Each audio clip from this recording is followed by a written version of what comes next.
pues vamos a orar y a dar gracias. Padre nuestro que estás en los cielos, nos postramos a ti con humildad y gratitud. Te damos gracias por tu amor inagotable y por la oportunidad de reunirnos en tu nombre. Te pedimos por la salud de nuestro pastor Miguel. Cúbrelo con tu manto de sanidad y renueva sus fuerzas, así como las de su familia y las familias que nos reunimos en tu nombre y escuchamos tu palabra. Haz de este lugar un faro de luz que atraiga a las personas correctas, a aquellos que anhelan conocerte a través de tu palabra. Que cada corazón experimente tu toque sanador y salvador. Señor, temblamos ante tu palabra eterna, tu palabra que es suficiente para nosotros, esa que es como fuego que purifica y como martillo que transforma. Te pedimos que redargullas, que cortes, que consueles, vendes nuestras heridas según tu perfecta voluntad. Y te pedimos que el día de hoy, al adentrarnos en tus escrituras, tomemos de tu mano tus enseñanzas y nos guíes. Abre nuestros ojos a la verdad y a la belleza de tu Hijo Jesucristo, y te pedimos que continúes la obra que comenzaste en nosotros. Moldéanos, transfórmanos con tu sangre a la imagen de tu Hijo Cristo, y haznos dignos de ser llamados y conocidos como tus hijos ante este mundo.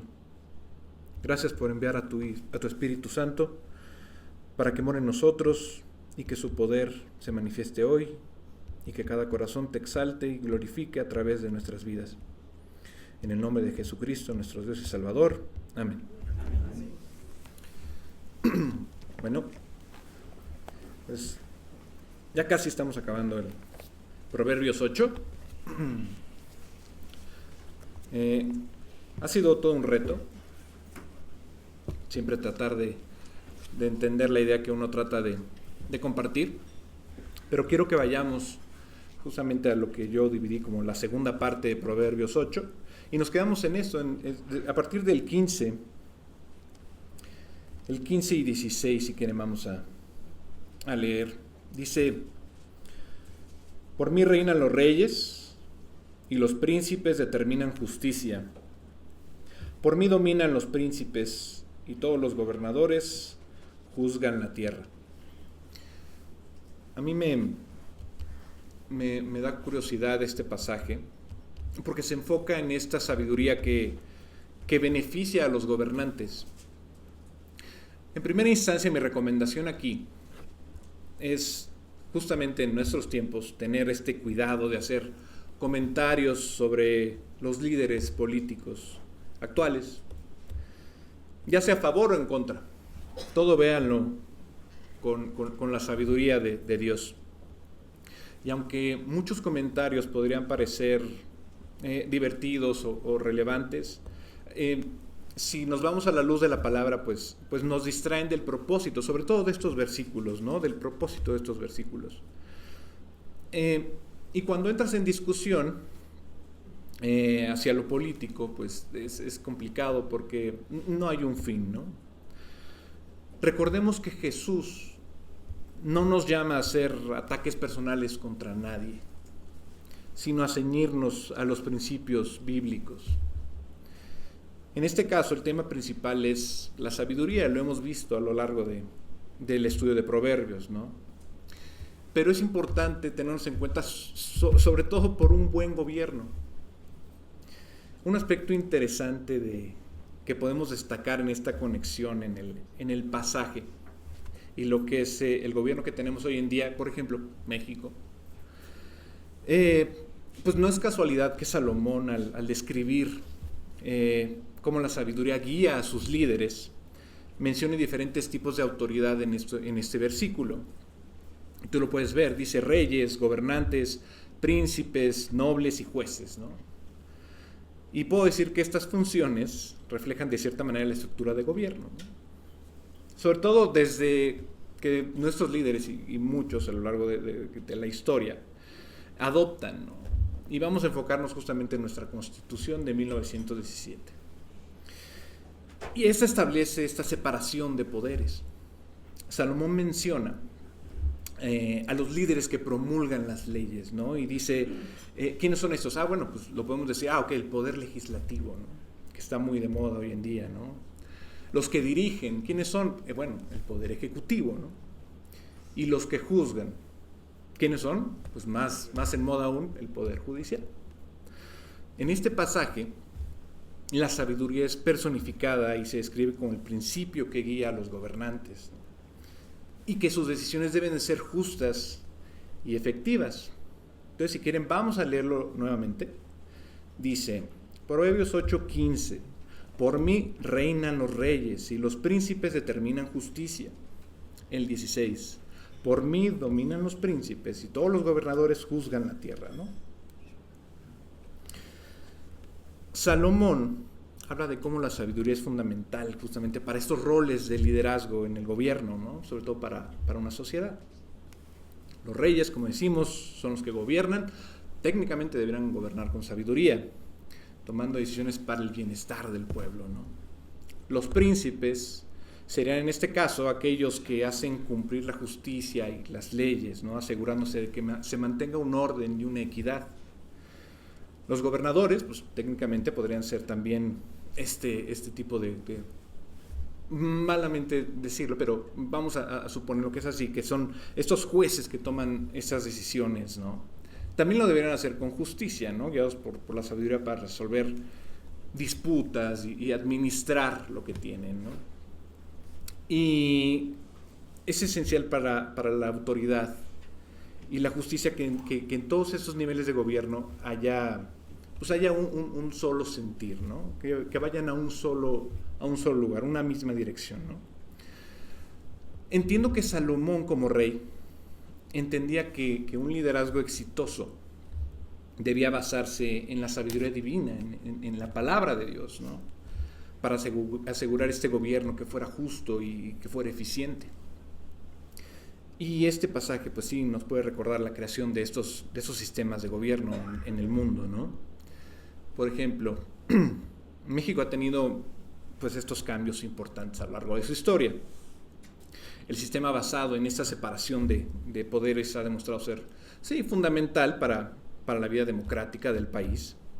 Sin embargo, en la época de Salomón, el gobierno era muy diferente.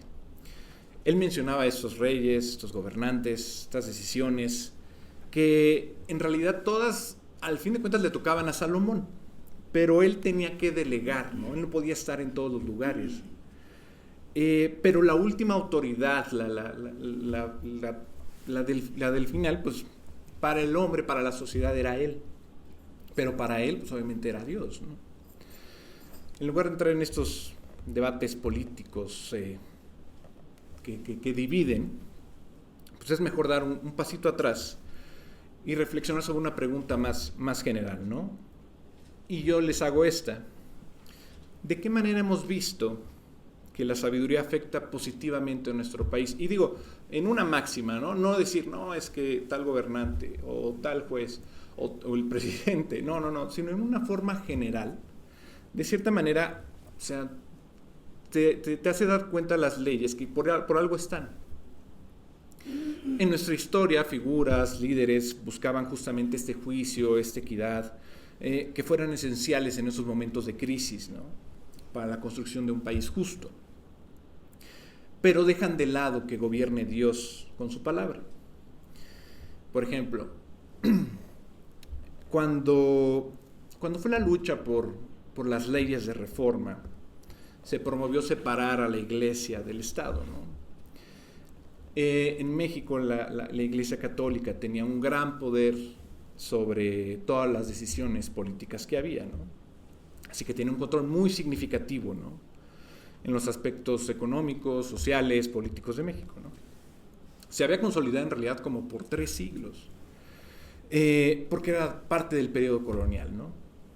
Cuando la iglesia y el Estado estaban así, digamos, totalmente vinculados, estrechos, era por este dominio español que tenía México, ¿no? La Constitución de 1917 lo que hace es reflejar una nueva justicia social. Y lo vemos en la historia de muchas naciones posterior a eso, ¿no?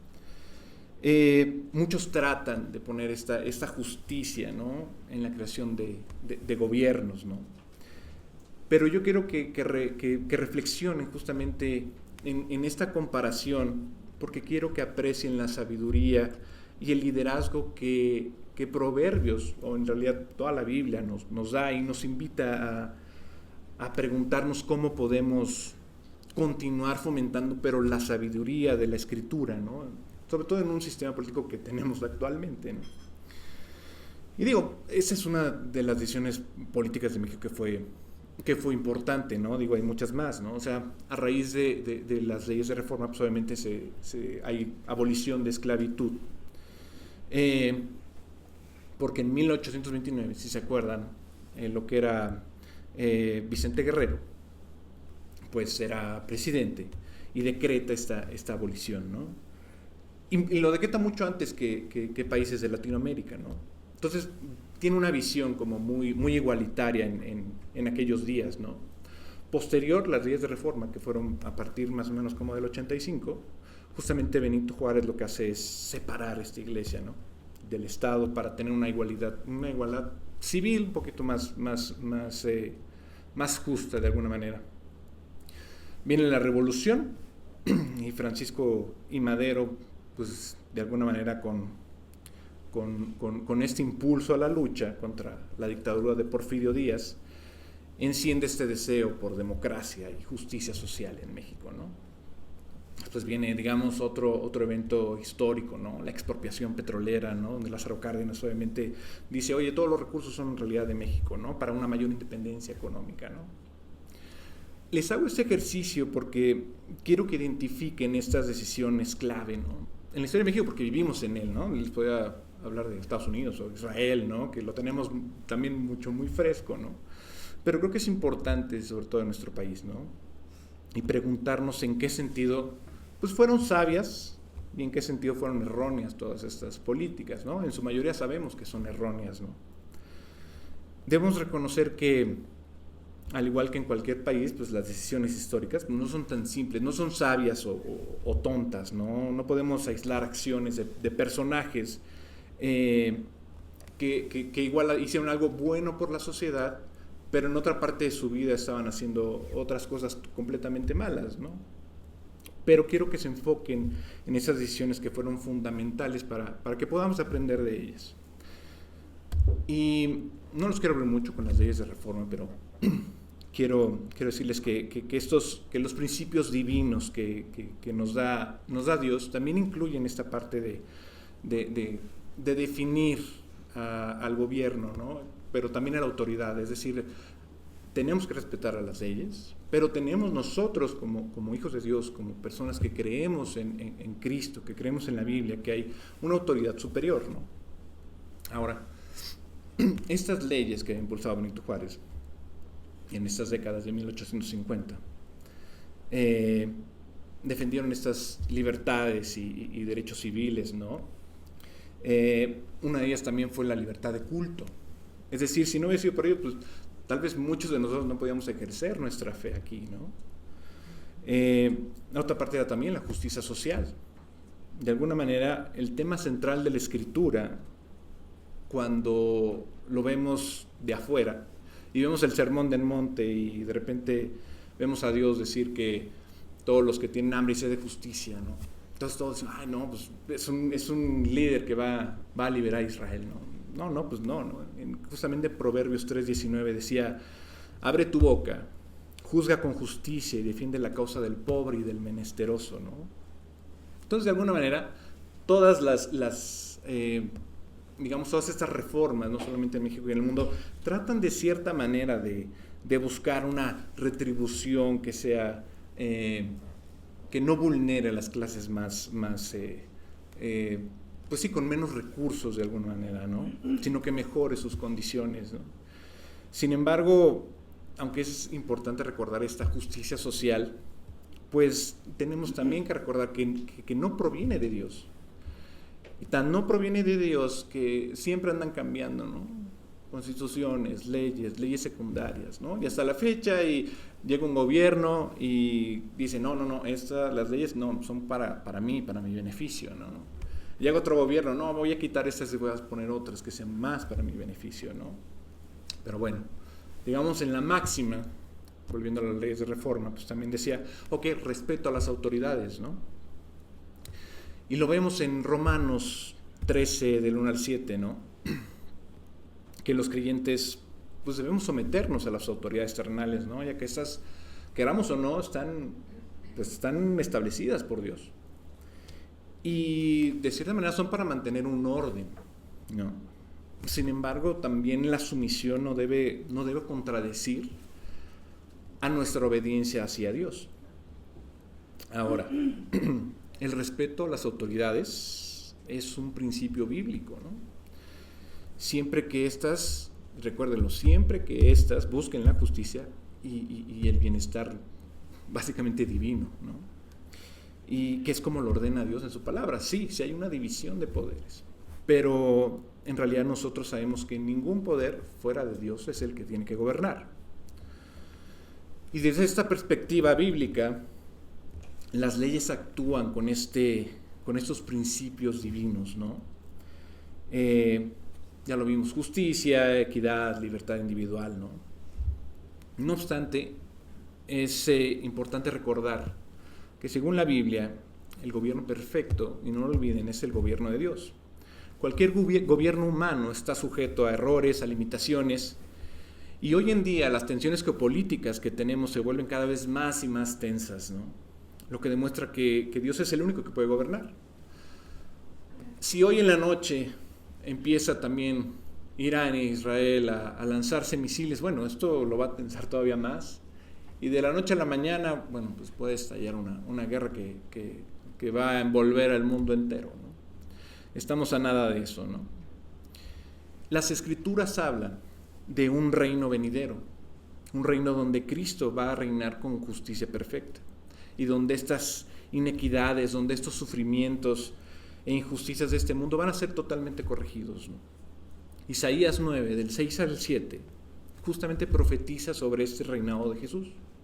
Y dice, y el principado sobre su hombro, y se llamará su nombre admirable, consejero, Dios fuerte, Padre eterno, príncipe de paz. Lo dilatado de su imperio y la paz no tendrá límite. Entonces, un resultado valioso de este ejercicio para mí es recordar que vivimos, sí, en un país imperfecto, dirigido por personas imperfectas, porque nosotros somos imperfectos. Lo que importa es el ideal que perseguimos y cómo tratamos de alcanzarlo. Para eso tenemos que reconocer los errores del pasado, porque también nos ofrecen estas lecciones importantes para mejorar. Si no, no estuviéramos aquí. Si por los errores del pasado no hubiéramos hecho caso de alguien que nos habló de Cristo, no estaríamos aquí, seguiríamos mal. Hoy en día también con nuestros familiares y amigos, si nosotros vemos, pero nosotros les seguimos diciendo, avisando, estoy seguro que Dios también va a poner un alto en ellos y esperamos, ¿no?, que ellos también puedan alcanzar este entendimiento, que puedan humillarse ante Dios y reconocer su gobierno para que gobiernen ellos. Ahora, como lo vimos en estudios anteriores, hablando de cosas del gobierno, ¿no? Díganme, ¿aprendieron algo justamente hablando del golpe de estado que vimos de Abimelec, hijo de Gedeón? Vamos a recordar el versículo. Jueces 9, 56 y 57 dice, así pagó Dios a Abimelec el mal que hizo contra su padre, matando a sus 70 hermanos, y todo el mal de los hombres de Siquem lo hizo Dios volver sobre sus cabezas. Y la maldición de Jotam, hijo de Jeroboam, cayó sobre ellos. Eso refleja cómo la violencia y la injusticia en el liderazgo, sobre todo en el liderazgo divino, pues tienen consecuencias, y también tiene consecuencias divinas. Ahora, también cómo no vamos a aprender de los hijos de Elí, que eran estos sacerdotes, pero eran sacerdotes abusivos. 1 Samuel 2:12 y 2.12, 2.12 y 17, ¿no? Bueno, desde el 2.12 creo. A ver, que decía...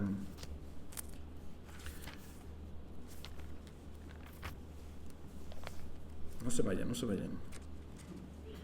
Se me perdió. Aquí está, 1 Samuel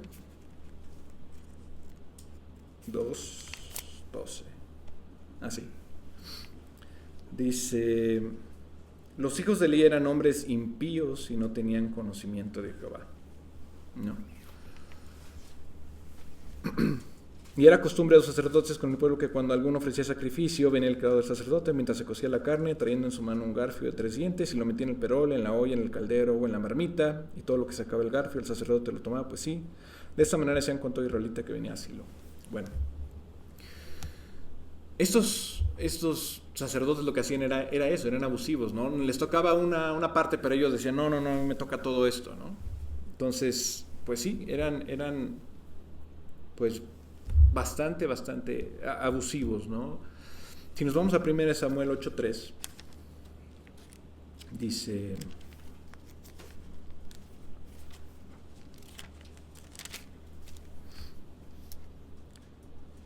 pero no anduvieron los hijos por los caminos de su padre, antes se volvieron tras la avaricia, dejándose sobornar y pervirtiendo el derecho, ¿no?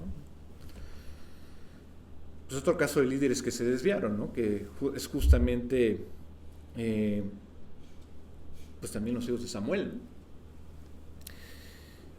Y también que estábamos viendo a Saúl que no obedeció, bueno, que desobedeció a Dios cuando los israelitas estaban amenazados por los filisteos, y él ofreció un sacrificio en lugar de esperar a Samuel.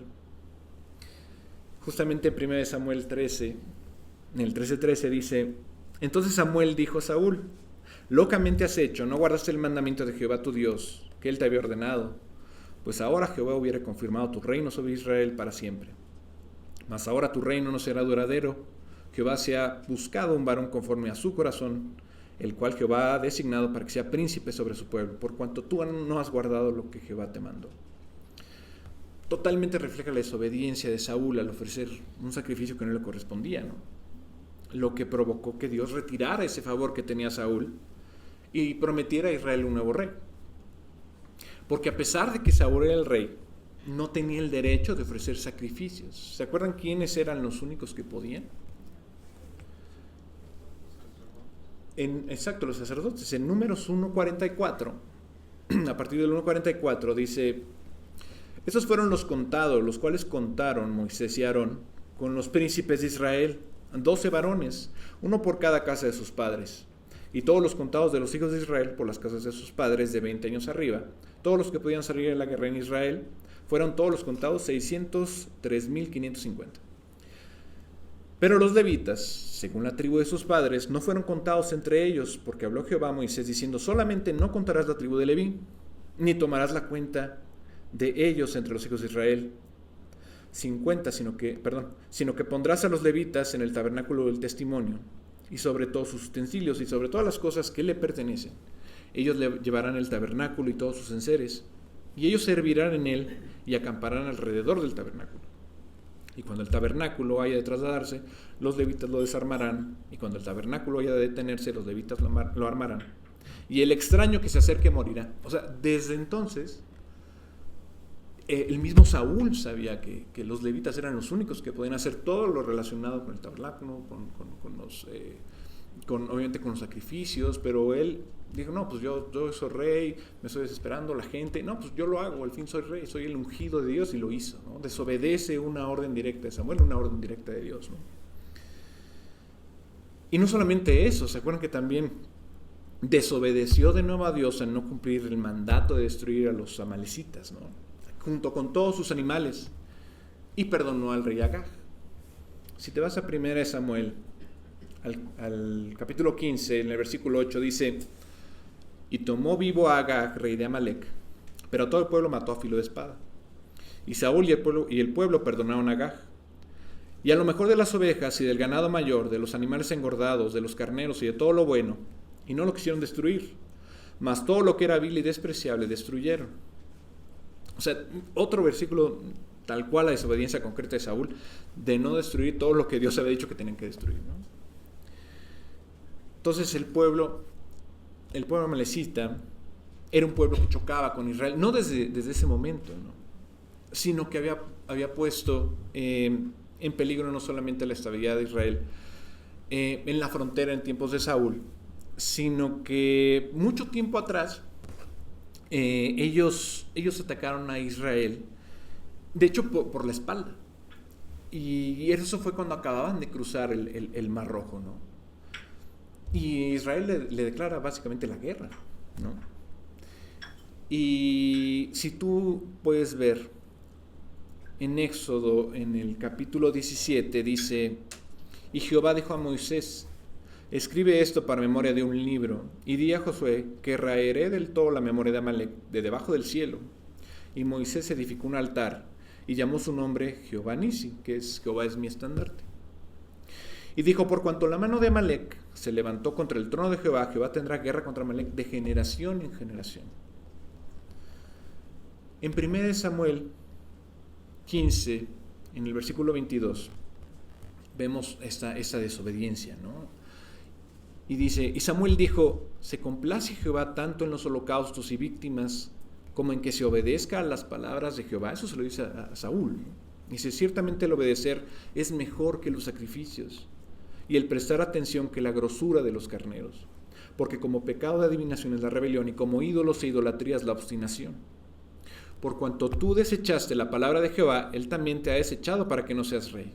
Aquí Samuel, condena completamente a Saúl por no obedecer el mandato de Dios, al no destruir a los amalecitas y aún así perdonar al rey.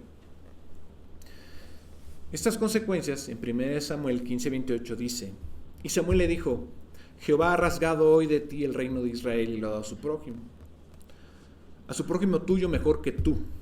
O sea, su desobediencia repetida, ¿no? Dios finalmente decide quitar el reino a Saúl, ¿no? 1 Samuel 15:32 dice: después dijo Samuel: traedme a Agag, rey de Amalek. Y Agag vino a él alegremente, y dijo a Agag: ciertamente ya pasó la amargura de la muerte. Y Samuel dijo: como tu espada dejó a las mujeres sin hijos, así tu madre será sin hijo entre las mujeres. Entonces Samuel cortó en pedazos a Agag delante de Jehová en Gilgal. Se fue luego Samuel a Ramá, y Saúl subió a su casa en Gabá de Saúl. Y nunca después vio Samuel a Saúl en toda su vida. Y Samuel lloraba a Saúl, y Jehová se arrepentía de haber puesto a Saúl por rey sobre Israel. Totalmente lo abandonan. Ahora, puedo concluir, que las leyes humanas están alineadas de cierta forma con algunos principios bíblicos. Ya lo vimos: justicia social, libertad de culto, la separación de los poderes entre el gobierno terrenal, ¿no?, y los asuntos espirituales, ¿no?, la iglesia. Sin embargo, debemos recordar que la Biblia es la carta que Dios nos ha dejado para guiarnos en su voluntad, y estamos llamados a cumplirla, ¿no?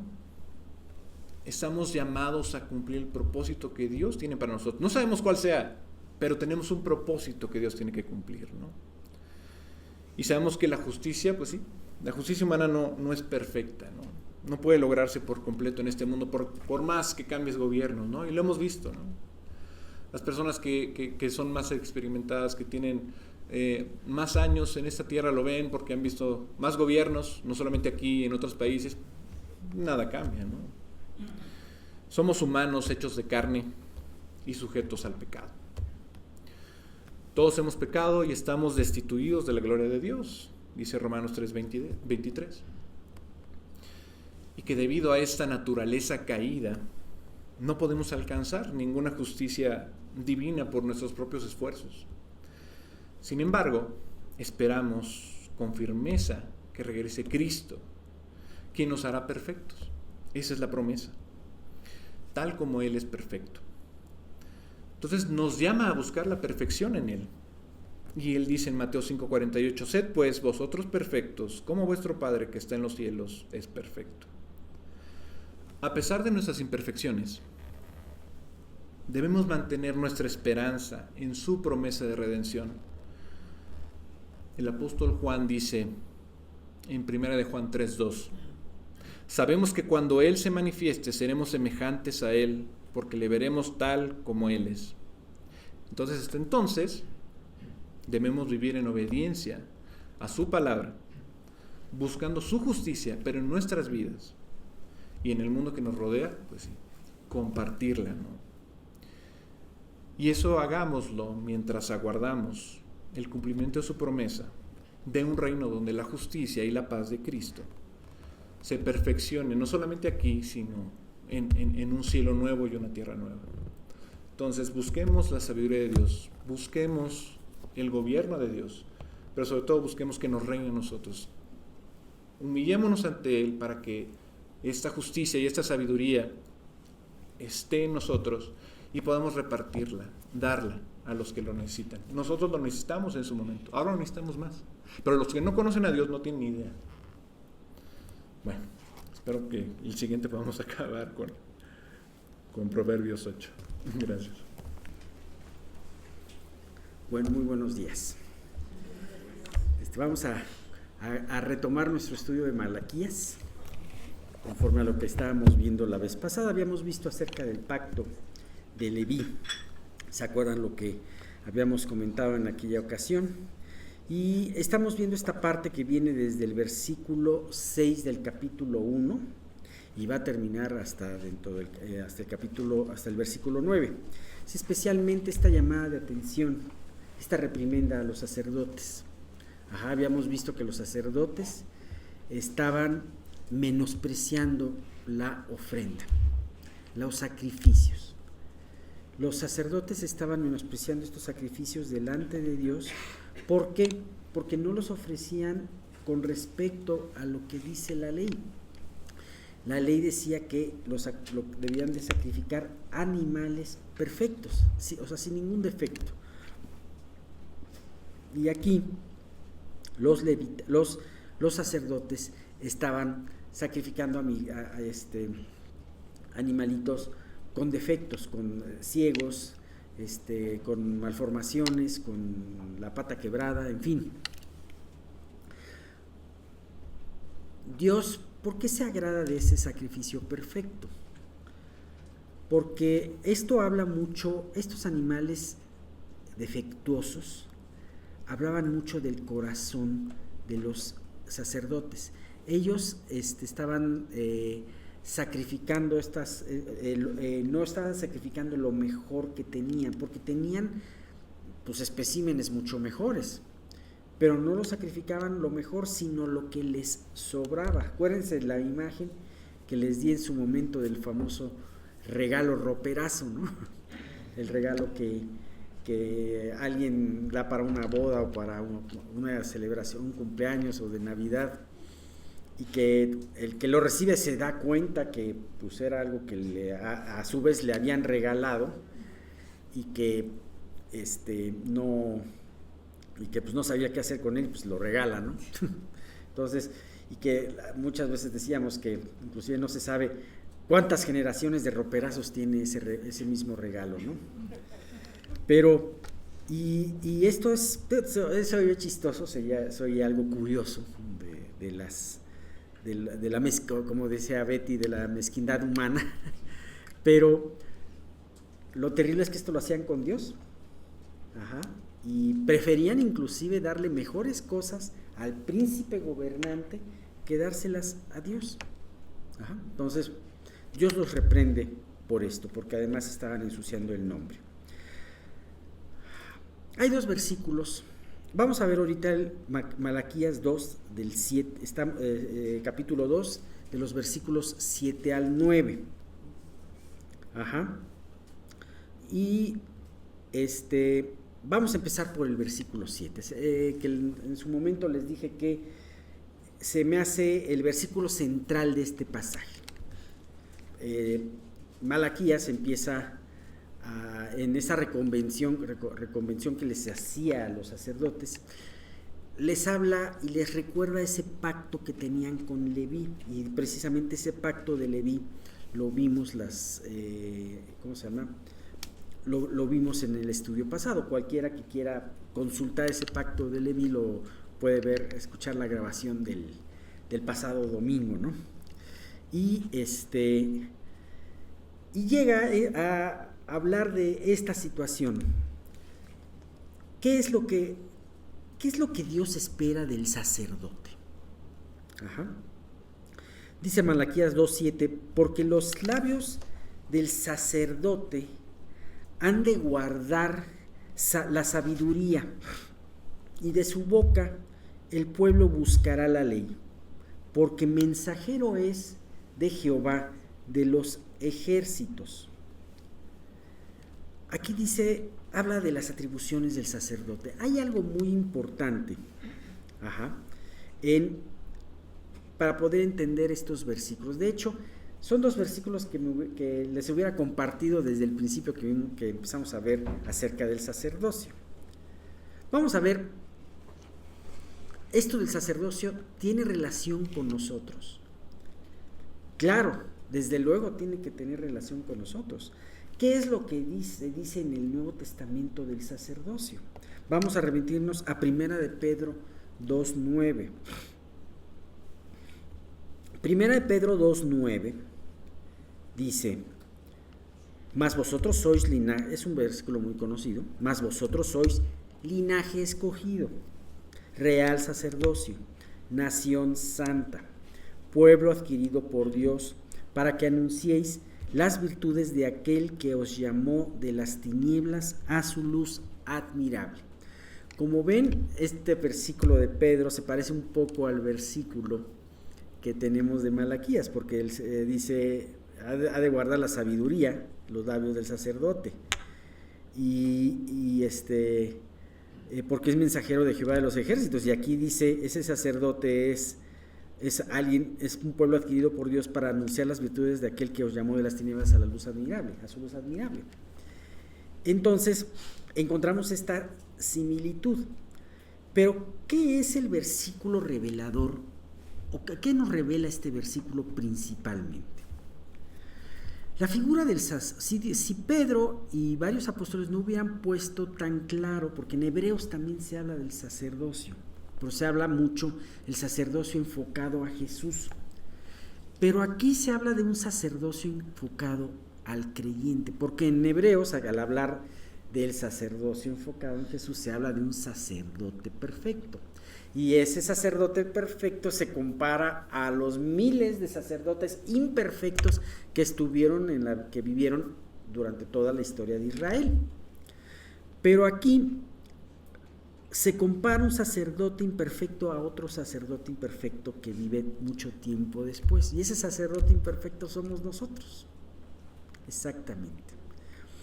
Dices, oye, si ahorita entrara un sacerdote de aquellos tiempos, nos impresionaría, a lo mejor nos reiríamos, no sé, alguien, imagínate que entrara por esa puerta de ahí alguien vestido de esa manera, ¿no? Con su mitra, con su efod, con su pectoral, con su túnica, con todos esos aditamentos de los que nos habló Moisés, ¿no? Pues seguramente además nos impresionaría y muy probablemente no nos sentiríamos muy, muy identificados con él. Al contrario, le tendríamos muchas preguntas. ¿Y por qué estas piedritas? ¿Y por qué el tumín y el urín? ¿Por qué tantas cosas de esas, no? Y nos tendría que dar a lo mejor una explicación de muchos estudios el porqué de cada cosa, ¿no? Pero aquí Pedro nos lo baja a nuestro nivel. Y aquí Pedro nos dice, a ver, estoy hablando de ti. Si tú estás asistiendo a una iglesia, si tú piensas que ya conoces al Señor Jesús, te estoy hablando a ti precisamente. Ahora, Pedro habla de esto en un contexto muy, muy adecuado, porque él empieza a hablar de Jesús y empieza a hablar de Jesús como la piedra. Curiosamente, Pedro en este versículo aclara diciendo, no, la piedra donde se va a basar la iglesia no soy yo, es Jesús. Yo me baso en esa piedra, ¿no? Quita toda confusión que después se iba a dar mucho, ¿no? Pero aquí Pedro precisamente habla de Jesús como piedra, como una piedra que es el cimiento para aquellos que creen y se edifican en esa piedra. Pero también un tropezadero para la gente que cuando llega a Jesús dice, no quiero tener nada que ver con él. ¿Por qué? Porque no llena mis expectativas, porque además me va a hacer cambiar de vida y yo vivo muy a gusto en el pecado, porque me está poniendo en evidencia, etcétera, etcétera. Por eso es tropezadero Jesús para muchos. Espero que el día de hoy esto no sea tropezadero para ti, ¿verdad? Bien, y entonces Pedro, después de todo esto, empieza a comentarles, mas vosotros sois linaje escogido. No sé si has visto alguna lista, yo tengo por ahí una listita en mi Biblia que dice, ¿qué es lo que somos en Cristo? ¿Qué tenemos? O sea, porque a veces se nos olvida, y a veces, sobre todo cuando a veces nos tiramos al drama, y es que ¿por qué a mí? Y es que ¿por qué esto? Y ¿por qué? Y entonces, no, espérate, recuerda lo que eres en Cristo. Y entonces, y aquí dice varias cosas muy interesantes. Si tú verdaderamente a través del arrepentimiento fuiste llenado, o sea, que Cristo vino a tu vida, Cristo, y eres nacido de nuevo, entonces esto eres linaje escogido. No tienes que consultar ningún cuadro genealógico. Dios te está diciendo, al haber creído en Él, eres linaje escogido. Y te está diciendo algo muy importante, que es lo que nos atañe en este día: real sacerdocio. No solamente eres sacerdote, sino eres de una estirpe indicada. La realeza tiene que tener un linaje escogido. Entonces tiene que tener mucho en cuenta esta situación. Es real sacerdocio, nación santa, nación santa. Ay, qué triste es ver luego noticias, no noticias del mundo, estamos muy habituados a noticias del mundo, pero de repente escuchas noticias de lo que pasa con otros cristianos, o con otros, entre comillas, cristianos, o con otras iglesias, y cómo se ensucia el nombre de Dios, cómo aún entre pastores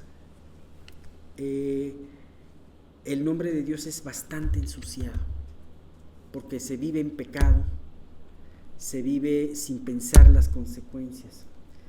Si se vive sin eso que vamos a ver en un momento más, sin ese temor de Dios, y además pensando de que muchos de esos integrantes de la iglesia, y aún muchos de esos líderes, son gente que perfectamente no conoce a Dios, pero que sin embargo, al tratar de representar, mancha su nombre, como estos sacerdotes que estamos viendo hoy en día. Ahora, no quiero estar criticando a otras personas, ellos darán cuenta a Dios de él. Qué triste será para muchos aquellos que creen que vivieron de esta manera, menospreciando los sacrificios de Dios, menospreciando el nombre de Dios, y todavía creyéndose salvos, cuando mueran, abrir los ojos a una eternidad terrible. ¿Sabes? Para muchos de ellos el castigo de Hitler va a ser como juego de niños comparado al castigo de ellos, porque Hitler no conocía al Señor y ellos sí, o ellos conocían lo que decía el Señor, ¿no? Y entonces, pueblo adquirido por Dios, y esto nos habla de que finalmente Dios quiere que sepas quién eres, y Dios quiere que sepas que ya no eres tuyo. O sea, tú ya no te perteneces, porque fuiste adquirido por Dios. Si tú creíste en Jesucristo que murió por ti, entonces Él murió por ti y Él te compró con su preciosa sangre. Entonces ya no te perteneces más a ti mismo, sino le perteneces a Él. Con este propósito, para que anunciéis las virtudes de aquel que os llamó de las tinieblas a la luz admirable. Así que ya va tomando más en cuenta más forma este versículo de Malaquías. Entonces, ahora que lo repita, vete tú en este versículo, porque los labios del sacerdote han de guardar la sabiduría, y de su boca el pueblo buscará la ley, porque es mensajero de Jehová de los ejércitos. Ese versículo, gracias a que hemos visto esto de Pedro, puedes aplicártelo a ti mismo. Es el llamado que Dios tiene para ti. Que no cumplamos el llamado, que no cumplas con el llamado, bueno, eso es otra cosa, pero es el llamado. Y si tienes un llamado, más nos vale apresurarnos a poderlo cumplir, ¿no? Y también vamos a recordar, porque nos habla aquí de la sabiduría. Ahora, en los labios del sacerdote han de guardar la sabiduría, y pues nos remitimos otra vez al versículo muy conocido de Proverbios 1:7, que dice: el principio de la sabiduría es el temor de Jehová. Los insensatos desprecian la sabiduría y la enseñanza. Fíjate qué importante aquí. Te da el principio, este Proverbios 1:7 te da el principio. La sabiduría es el temor de Dios. Pero ¿qué pasa si no tienes ese temor de Dios? Te vuelves insensato. Y dice, por lo tanto, los insensatos desprecian la sabiduría y la enseñanza. ¿Cuál era el panorama de estos sacerdotes que estábamos viendo en versículos anteriores? Menospreciaban las ofrendas de Dios. Al menospreciar las ofrendas de Dios y enseñar así, menospreciaban el nombre de Dios. Pero además ellos decían, ¡ay, qué fastidio es esto! Entonces, todo este cuadro encaja perfectamente con alguien que no tiene temor de Dios. Dios aquí, al decirles que han de guardar la sabiduría a sus labios, le están diciendo, oigan, ¿tienen sabiduría para guardarla en los labios? ¿Están viviendo con sabiduría? Lo triste es que no estaban viviendo con sabiduría y no estaban viviendo con temor. No tenían sabiduría precisamente porque no tenían temor de Dios. El corazón, al no ofrecer lo mejor de sí mismos, era de que Dios no valía la pena. No iban a ofrecer lo mejor, porque ¿para qué? Preferían entonces mejor ofrecerle cosas mejores al gobernador, al príncipe. Pero a Dios les daban el roperazo, lo que les sobraba. Y esto habla de en qué lugar en su corazón tenían a Dios. No lo tenían en primer lugar, definitivamente. Y alguna ocasión alguien me dijo, el que no tiene a Dios en el primer lugar, lo tiene generalmente en el último lugar. Y sí, si le daban a Dios lo que sobraba, pues lo tenían en el último lugar. Cuando se casa un amigo tuyo o es cumpleaños de un amigo tuyo que estimas mucho, te cuidas de se cuida la persona de no darle algo por cumplir. Ya no vamos a hablar del roperazo, ¿no? Porque a lo mejor no lo haces, porque dices, hijo, es que eso no va con respecto a un buen principio, ¿no? Pero a lo mejor le das algo para salir del paso. Ajá. Pero cuando esa persona realmente te interesa y la amas, tratas de darle lo mejor que puedes darle tú. E inclusive, ¿a poco no te ha pasado? ¿Te imaginas la cara de gusto que va a tener cuando reciba tu regalo? ¿No? ¿Por qué? Porque la amas a esa persona y quieres hacerle bien. Bueno, pues lo mismo se aplica con Dios. Pero estos sacerdotes no tenían ese amor para con Dios. Al contrario, decían, ay, qué fastidio es servirle. Es tiempo de hacernos en este estudio unas preguntas. Bueno, ya les hemos hecho muchas, pero esto, acuérdate que eres linaje escogido, real sacerdocio, nación santa, pueblo adquirido por Dios. Y acuérdate que los labios del sacerdote han de guardar sabiduría. Ahora, tus labios como sacerdote guardan sabiduría. ¿De qué está lleno tus pensamientos y por lo tanto, porque tu boca va a estar llena de lo que tus pensamientos, ¿no? Aunque muchas veces decimos cosas sin pensar, y es cuando hay el problema, ¿no? Pero hay quien se jacta de decir, pues yo le dije, bueno, se ofendió, pero es que yo le dije lo que pensaba, ¿eh? Bueno, ¿y por qué no pensaste mejor lo que le dijiste? te hubieras metido en menos problemas, ¿no? Bueno, así que es necesario que tu caminar transcurra. Si quieres tener en tus labios sabiduría, es necesario que tu caminar transcurra en el temor de Dios. Y que en ese temor tú te tomes el tiempo de guardar sus palabras en tu corazón. Dios te enseña y está dispuesto a enseñarte cada día lecciones nuevas, una infinidad de lecciones cada día. Y estas lecciones las ha confiado en ti, en tu vida, para que puedas ser un buen ministro de Él. Dios nunca te va a mandar a la guerra sin fusil. Nunca te va a pedir que seas su sacerdote si Él no te capacita. Él quiere capacitarte. Él nos ha dado, Él nos ha dado la palabra de Dios completa. Malaquías en este momento no tenía la palabra de Dios completa. Ahora, a diferencia nosotros de alguien que vivía en el Antiguo Testamento, es que tenemos toda la revelación ahí en la palabra de Dios. Pero también en muchas otras ocasiones esos eran solamente pergaminos que solamente ciertos estudiosos los podían conocer, abrir. Bueno, se inventa la imprenta y eso hace que la gente pueda adquirir libros a mejor costo. Bueno, el caso es que hoy en día tú puedes ir es más, a veces he visto Biblias en el súper y la Biblia Reina Valera a veces me la he encontrado en el súper.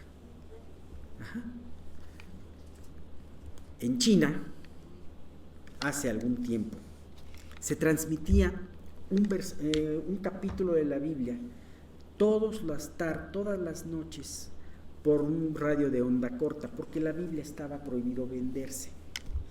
Y entonces veías grupos de gente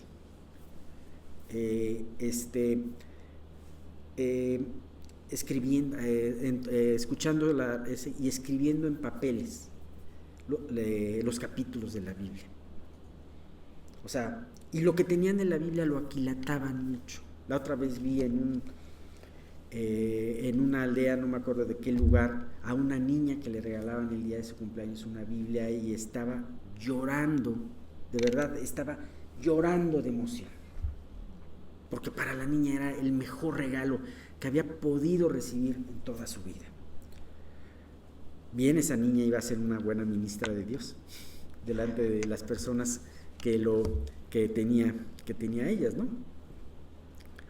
Así que Dios está confiándonos estas palabras. ¿Qué cuentas vamos a darle delante de Él? Él quiere que nos rijamos por la palabra de Dios, por su palabra. Que esta palabra esté lista en nuestra mente y en nuestros labios para ser usada. ¿Guardas estas enseñanzas? O mejor aún dicho, ¿estas lecciones marcan tu vida el día de hoy? Es importante que lo veas. Ahora, la segunda parte de este versículo nos dice: y de su boca el pueblo buscará la ley, porque mensajero es de Jehová es de Jehová de los ejércitos. Porque mensajero es de Jehová de los ejércitos. Y bueno, al Dios depositarte estas palabras delante de Él, también te da el privilegio que los te rodean puedan escuchar. Como ministro de su palabra, las personas buscarán de ti el consejo. Muchas veces una persona puede buscar de ti el consejo. Y bueno, pues créeme que es importante que veas esas oportunidades como una oportunidad de oro para poderles hablar. Sobre todo cuando las personas ves que tienen una aflicción, no tienen esperanza. Y a veces es triste ver que a pesar de que hablas a una persona, de que te pide a la persona ese consejo y tú le das un consejo de la palabra o le dices busca a Dios, la persona a veces te excluye. Pero eso es asunto de ella. Lo importante es que ella te va a buscar porque tú eres un sacerdote de Dios. Pero aquí el punto es que tú seas fiel para darle el principio que lo pueda acercar a Dios. nosotros no sabemos el trabajo que Dios hace en la vida de los demás. No sabemos que con algo que compartas a veces la persona puede cimbrarle los oídos y no te lo va a demostrar. Pero ¿cuántos testimonios no hemos escuchado de que a veces con un comentario de alguien que conoce a Dios, aunque la persona aparentemente puede quedarse como si nada, lo simbra, ¿no? Y te lo dicen, gracias a ese comentario Dios me hizo reflexionar.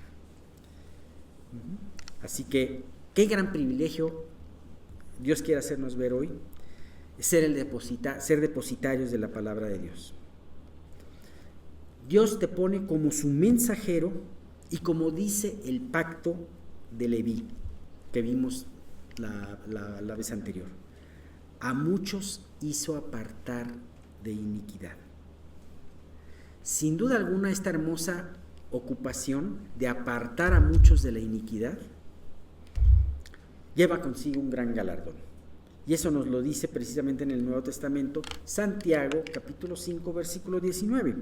Hermanos, si alguno de entre vosotros se ha extraviado de la verdad y a alguno le hace volver, sepa que el que haga volver al pecador del error de su camino, salvará de muerte un alma y cubrirá multitud de pecados. Entonces, es un gran privilegio. Es un gran privilegio el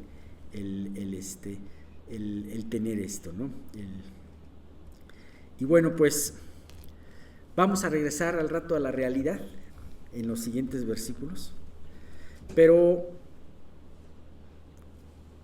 es impresionante lo que en este pacto Dios le dice a los levitas, entre ellos hacer volver de la iniquidad a muchos, ¿no?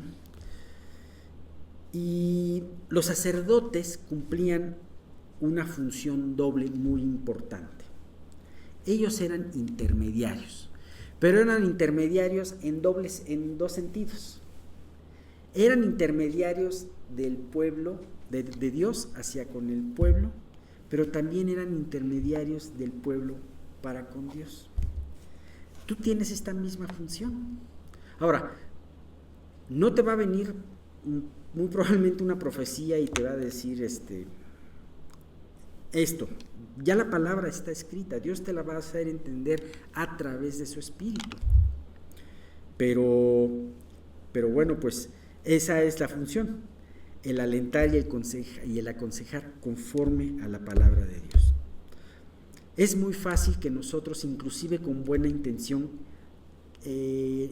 queramos hablar cosas de nuestro propio criterio, así como se dice coloquialmente, de nuestro ronco pecho, y ignoremos principios de la palabra.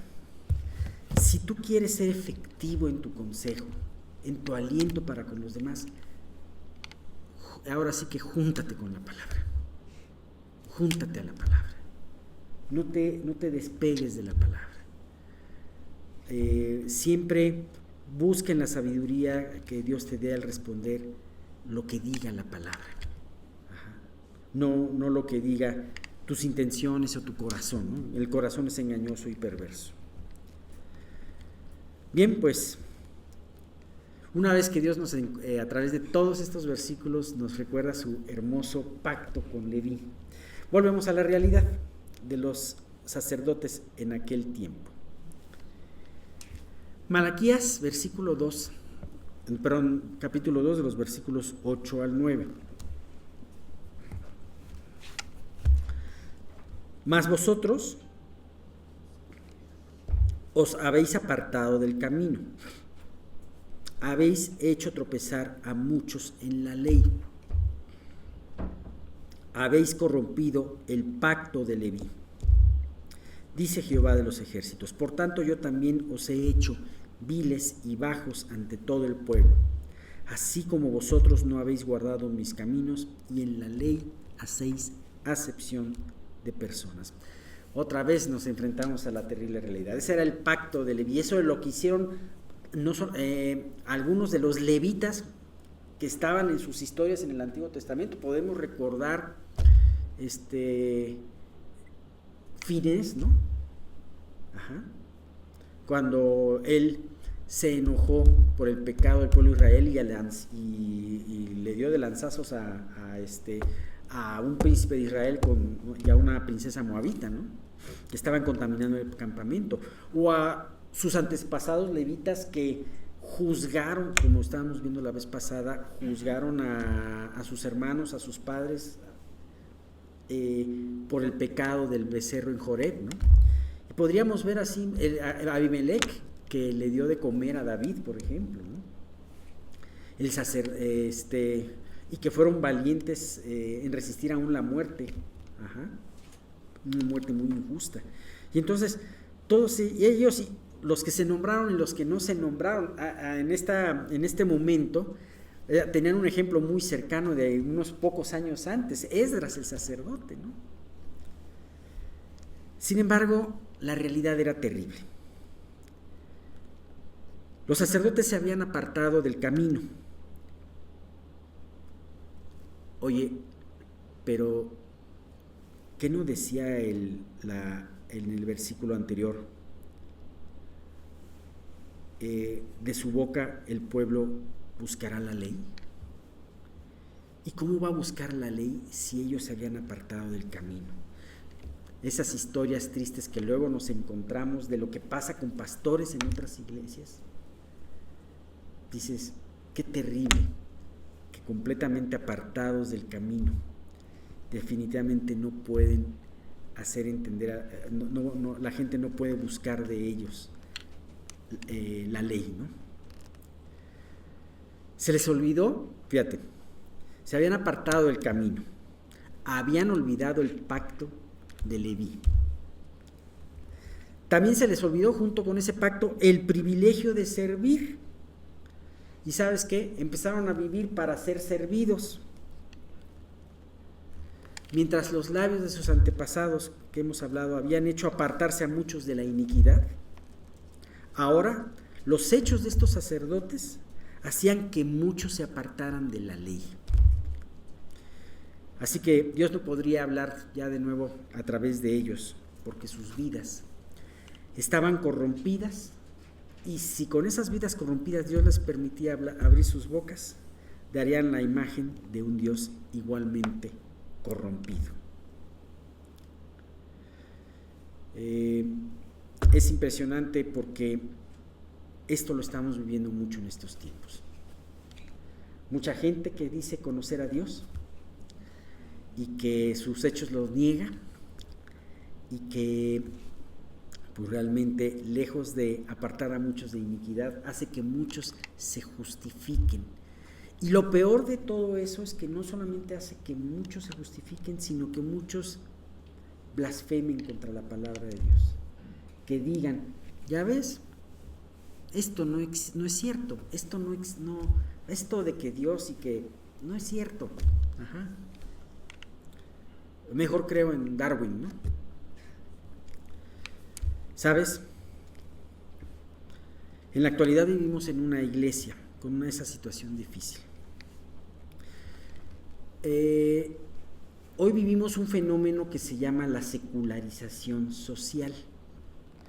Si tú te das cuenta, los que vivimos y más o menos nos acordamos de lo que pasaba hace 50 años, bueno, generalmente la sociedad era más religiosa. Ajá. Tampoco quiere decir que, o sea, muchos de nosotros vivíamos una religión falsa, ¿no? Y muchos de los que conocíamos también vivían una religión falsa, pero de alguna manera había un cierto temor de Dios. Hoy, en las nuevas generaciones, se está secularizando mucho. Dios se ha salido completamente de todo. Ha salido completamente de la televisión, ha salido completamente de las escuelas, ha salido completamente de las familias, etcétera, etcétera. Se ve Dios como alguien, como una fantasía, ¿no? Se ve Dios como algo de antiguo, como algo prehistórico. Me llama mucho la atención. Antes, cuando menos se decía Feliz Navidad, ¿no? En la época de Navidad, y la Navidad habla de un nacimiento, ¿no? Ahora lo único que se dice es felices fiestas, ¿no? Inclusive en ese tipo de detallitos se da cuenta de la secularización de la sociedad. Está de moda ser ateo, está de moda ser escéptico. Ajá. Y por otro lado, pero no se han quitado los ídolos. Por otro lado, vemos una sociedad con tantos o más ídolos de los que había antes. Vemos un culto exagerado por el placer, por ejemplo. Un culto por la comodidad. Ajá. Ay, los deportes. Miren que a mí me gusta ver deportes, pero creo que muchas veces hay una publicidad de una tienda de deportes, ya pasó hace tiempo, todavía faltaba, pero hablaba del deporte como una religión. Creo que era, no me acuerdo de qué tienda de artículos de deportes, era Martí, de Deportes Martí, hace algunos años hablaban de una religión del deporte, ¿no? Era una estrategia de publicidad, pero es impresionante, pero no estaba nada fuera de la realidad, porque hay gente que le dedica todo su domingo a ver partidos. O sea, qué flojera ir a la iglesia, y las iglesias luego las tenemos vacías. Pero ¿vieras la fila para los estadios? Bueno, ahora en la selección mexicana ya no, tampoco se cumple eso, ¿no? Pero muchos partidos de veras, y por qué además venden los boletos, pero además los sobrevenden pues con mucho, ¿no? Con mucho dinero. Tienes que gastar a veces fortunas para ir a un buen partido, ¿no? Y dices, y toda esta situación el día de hoy se ha encontrado, y hay muchos estudios y estadísticas de que tratan de explicar o sea, por qué hay el abandono a tantas iglesias. Aquí en México no hacemos tantos estudios, en Estados Unidos se hacen muchos estudios y estadísticas. Dice, a partir de los años 50 la población de las iglesias ha disminuido en este porcentaje, y la población de jóvenes que asisten a las iglesias ha disminuido aquí a este porcentaje. Ajá. Y muchos de esos análisis aún tratan de dar posibles soluciones, pero creo que es importante no voltear a ver, y podemos hablar ahorita, ok, ha habido una secularización del mundo, pero esto tiene una razón de ser. Y yo les voy a decir una cosa, la secularización del mundo no es por culpa de los noticieros, no es por culpa de Televisa o de TV Azteca o de quien quieras, es un resultado, pero no es culpa de ellos tanto, es culpa de nosotros, es culpa de nosotros como iglesia.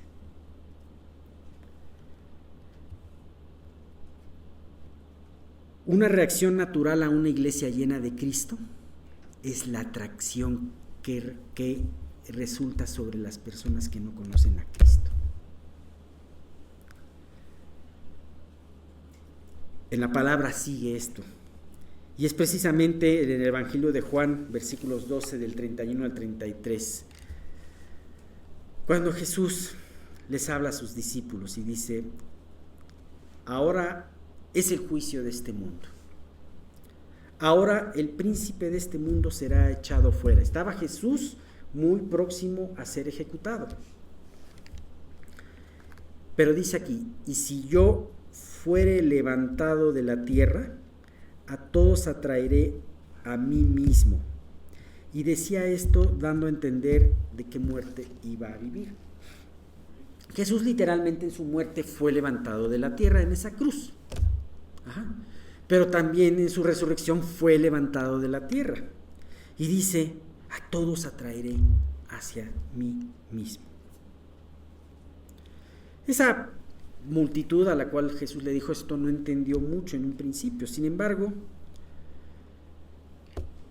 esto nos hablaba de una gran revelación de lo que vendría en pocos días después de haber dicho esto Jesús. Vendría el juicio de este mundo y el fin de la maldad y el establecimiento de su pueblo.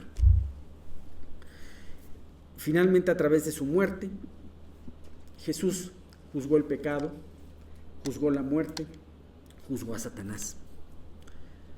Satanás, al ver a Jesús en la cruz, dijo: ya gané, pero al resucitarlo, yo no sé, pero quizás se dio cuenta de la peor de sus derrotas.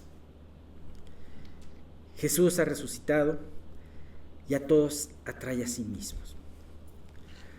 Muchos creyentes, muchas personas vinieron al Señor, no solamente por el testimonio de Jesús, sino mucho más vinieron por el testimonio de sus apóstoles.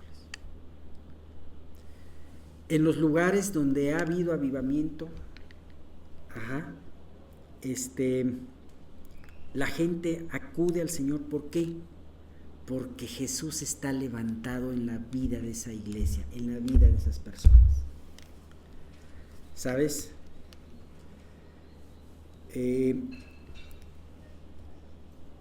Esto es precisamente lo que constituye el éxito de una iglesia viva. Hoy se ha caído la iglesia muchas veces en dos errores. El primero, hay iglesias que hacen muchos eventos y ponen muchas luces y muchos efectos visuales, tratando de atraer a mucha gente y especialmente a gente joven. Pero el otro también, hay muchas iglesias que no lo hacen, pero piensan que no haciendo nada y están esperando solamente un milagro o que algo les caiga del cielo. Pero ninguno de los dos está revisando sus propias vidas. Es muy importante hacerlo. ¿Está Jesús siendo levantado en nosotros? Estamos permitiendo, honramos, perdón, ya me metí a la parte de las preguntas y respuestas. Pero yo quiero que tú, el día de hoy, antes de terminar, porque ya vamos a terminar, reflexiones sobre estas preguntas.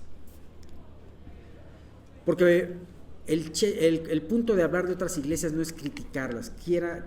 Realmente no quiero juzgar, ni quiero hablar de ellos tratándonos de sentir mejores o superiores, sino con algo muy importante y urgente, que es que nosotros podemos caer en eso mismo.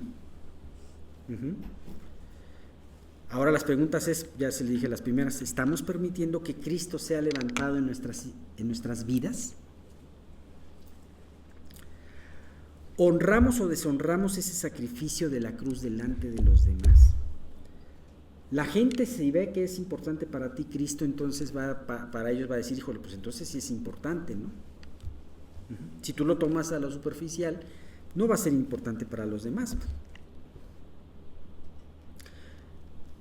Acuérdate que los sacerdotes y el pueblo ofrecían lo mejor al gobernador y lo defectuoso a Dios. ¿Tú qué le ofreces a los demás y qué le ofreces a Dios?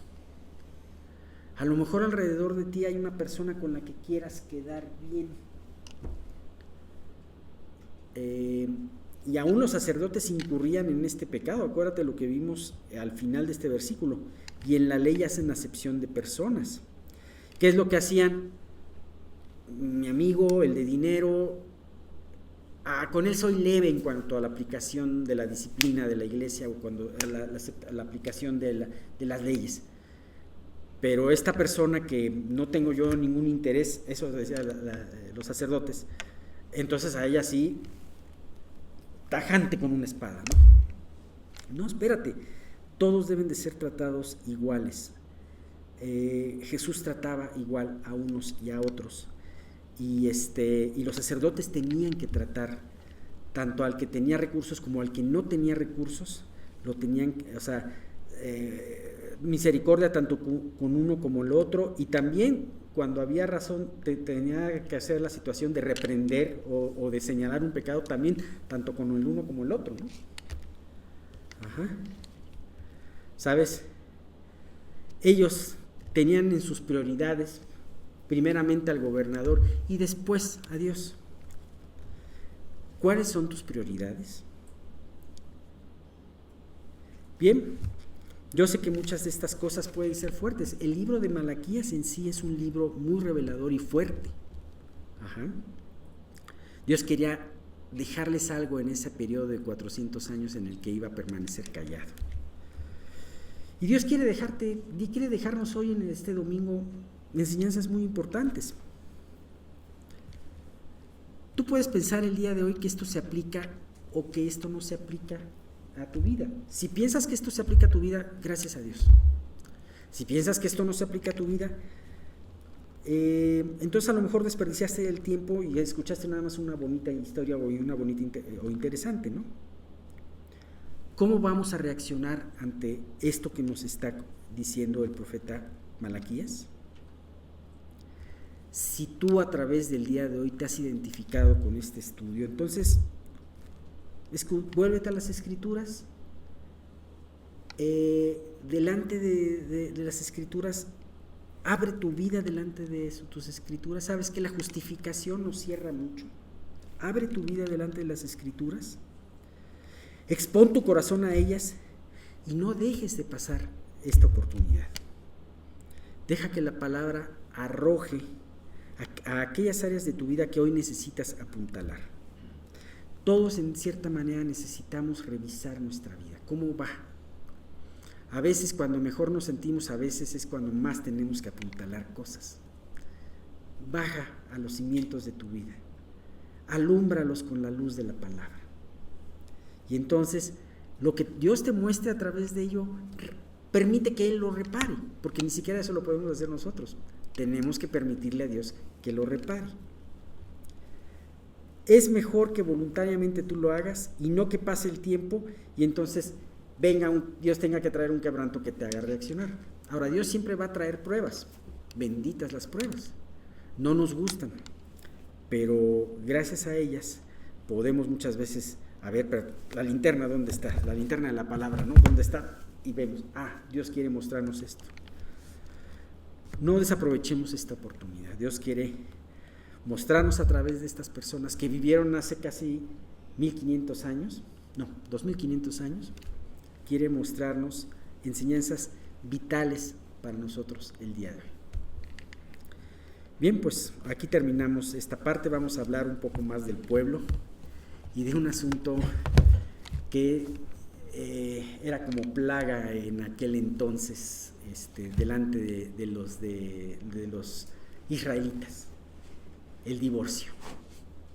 Vamos a hablar acerca de eso. No te asustes, pero bueno, tenía ciertos motivos, ¿no? Pero por algo Dios también lo menciona. Pero el día de hoy hasta el día de hoy es todo, ¿no?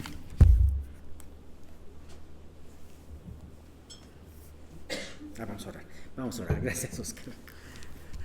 Señor, te damos muchísimas gracias, muchas gracias porque tú derramas toda tu gracia delante de estas Escrituras. Padre, pues te queremos pedir de una manera muy especial que tú toques nuestros corazones, que tú nos lleves a meditar y alumbrar con la linterna de tu palabra. Señor, sabemos que ni siquiera nosotros podemos ver nuestros errores, pero tú, Señor, en tu amor y en tu misericordia, nos los quieres mostrar, Padre mío, nos lo quieres mostrar, no para hacernos sentir mal, aunque nos sintamos mal, sino para poder apuntalar lo que está a punto de caer. Gracias, Dios, gracias por este libro de Malaquías. Gracias también por tu precioso libro de Proverbios, el cual también nos insta a orar por nuestros gobernantes, para que ellos tengan sabiduría. Y también Dios nos muestra que a pesar, Señor, de muchas decisiones que ellos tomen mal, en oración, Señor, tú las conviertes a bien. Gracias, Padre mío, por todo eso, y te queremos pedir de una manera muy especial que tú sigas guardando la vida de Miguel, que tú permitas que su recuperación pueda haber muchísima gracia y también gracia y esa misericordia tuya que siempre tienes. Y Padre, que pronto, en su tiempo, pero más pronto que tarde, podamos verlo con nosotros. Te queremos pedir todo esto y te damos gracias en el nombre de tu Hijo Jesús. Amén.